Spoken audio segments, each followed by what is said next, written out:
Today we're going to talk about the receiver that got me going on this incredible journey and caused my hi-fi addiction. So sit down, grab a cup of coffee, and let's talk about the realistic STA 700 receiver.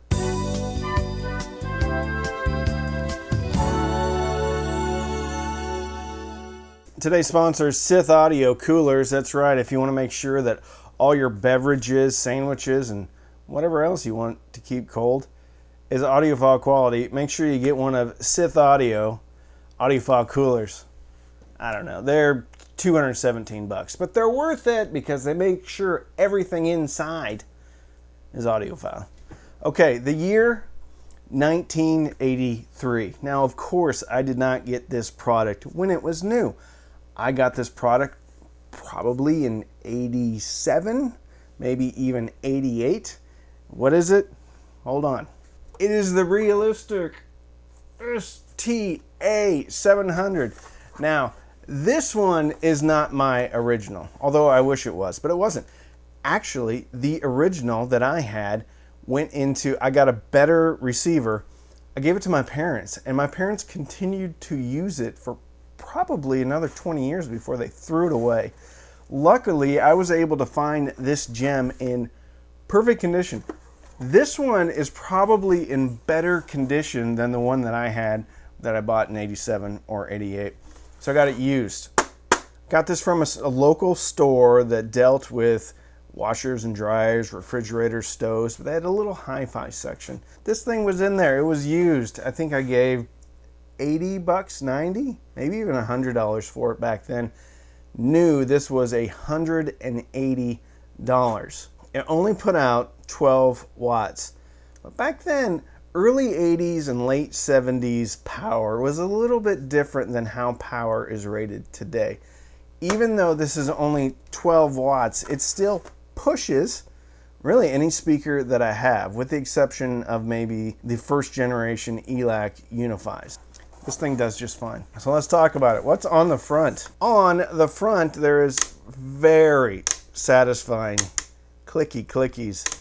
There's only four, count them, 4 inputs. AM, FM, has an integrated phono, and then an auxiliary. I went on a pilgrimage for this because I was getting a CD player, or I thought I was getting a CD player for Christmas. I didn't really know what I was doing with hi-fi, but I did know that I needed an RCA in, those 2 little red and white jacks, because those came out of the CD player and I had to plug that into something and I didn't have anything. So I was able to find a very cheap, kind of like a console little stereo that had an auxiliary input. Came with the speakers, came with everything. It was really garbage.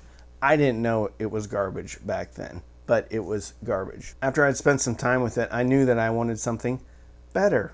Again, the affliction of what we have as an audiophile. It's okay though, you're not alone. Anyway, I started looking for something that was a little bit more professional, something that I saw in Montgomery Ward's and Sears and all that.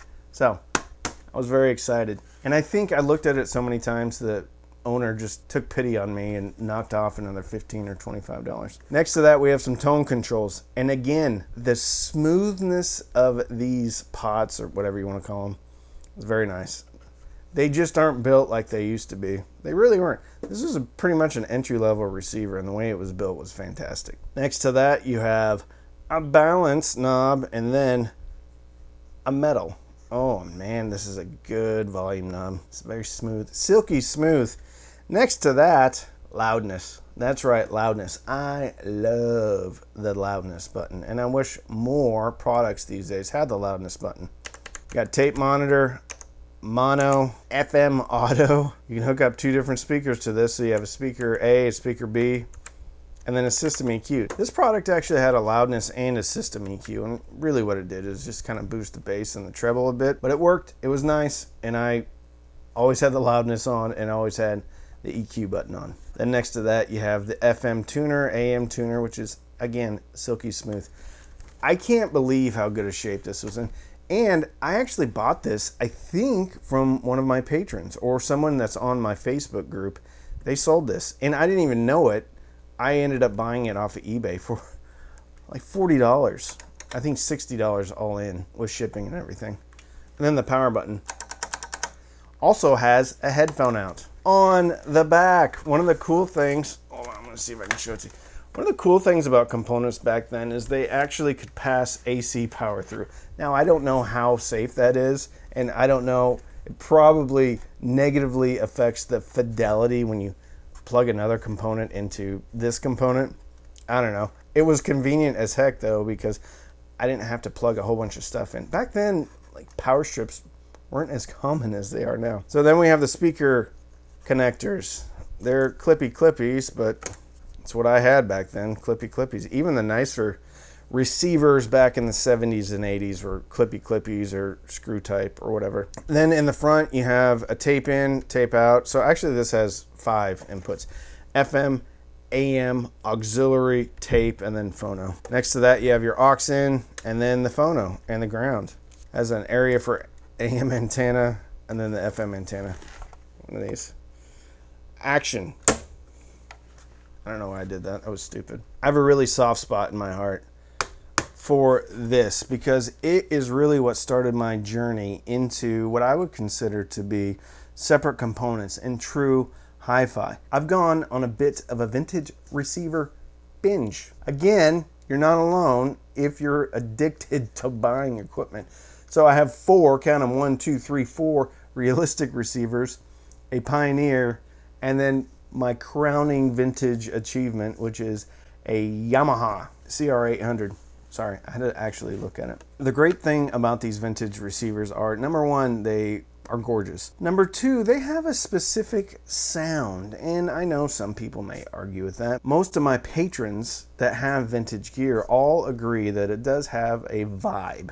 The 70s and early 80s receivers all had a vibe that isn't really around today. It's a little bit different, a little bit more exciting, more full, more dynamic a lot of the times. And with loudness buttons, you can turn up the party whenever you want. And with my little EQ button on this one, I get to turn the party up even more. Let's see where this thing was made. This one was made in Korea. Here's the problem with vintage receivers though. You don't know what you're gonna get. You can get a great deal, or you can get a receiver that pops, sizzles, cracks, and regardless of what you do, you can't ever quite get it right. Then you take it to a tech and they quote you $600 to recap it. So you always run that risk. Is it worth it? It's up to you. I got this one not necessarily because of how it sounds or what it looks like, although it sounds very good, it sounds very fun. Nostalgia. I got this because it's kind of like my first car. Except it's my first receiver. And when I saw one, and I had looked before, and this isn't exactly the most desirable vintage receiver out there, but it means a lot to me and still does. It meant a lot to me and still does, and I'm so glad that I have it. This signifies something that I love, and it signifies something that ultimately drove me to start this channel, and that is to find really high value equipment that helps people enjoy their music without spending an arm and a leg. Buying vintage stuff is a lot of fun, not just because you get to buy it, because you get to go on the hunt. Some of my patrons, like Digital Dan, goes and looks at thrift stores all the time, goes to Goodwill all the time, and oftentimes has been known to elbow an elderly lady out of the way so that he can buy a nice vintage receiver. It's the hunt that is fun for these electronics. And I think people that are going into vintage electronics know that there's an inherent risk. It may be great, it may not be great, but you don't always know what you're gonna get. It's the journey. This journey can end up not only filling your soul with happiness, but filling your ears with awesome sound that maybe isn't available today. Because amps, for the most part, just sound different. They're built different. Are these better? Maybe. There's a place in my heart for both new and old, and I love it. And I think if you have a little bit of extra money, I think if you have the patience, I think if you have the inclination, then you're doing yourself a disservice by not going out and checking vintage receivers. Realistic is not the most sought after brand when it comes to receivers, but for me it was, because this is what started it all. And I was cheap then, and I'm cheap now. Go out and try to find some vintage gear. Go out and try to find that first receiver. I don't think you'll regret it. And if it doesn't work, it doesn't work. Go look for another one. You can get a heck of a deal, but you can also get burned. Hopefully not burn down your house. Make sure you plug these into a surge protector. You don't know. This one's very clean though, so there's no dust or mice or anything in it, but some can. I hope you enjoyed this video. We're going to do more vintage audio videos. Don't binge watch anything on Netflix or Hulu. And obviously I don't have any affiliate links for this. You can help out the channel if you want to by signing up for Patreon, patreon.com/cheapaudioman. Every Sunday night we have Patreon-only Zooms. And a lot of times we talk about vintage audio. There's also a patron-only Facebook group. You can also sign up for Amazon Music. You get a few months for free.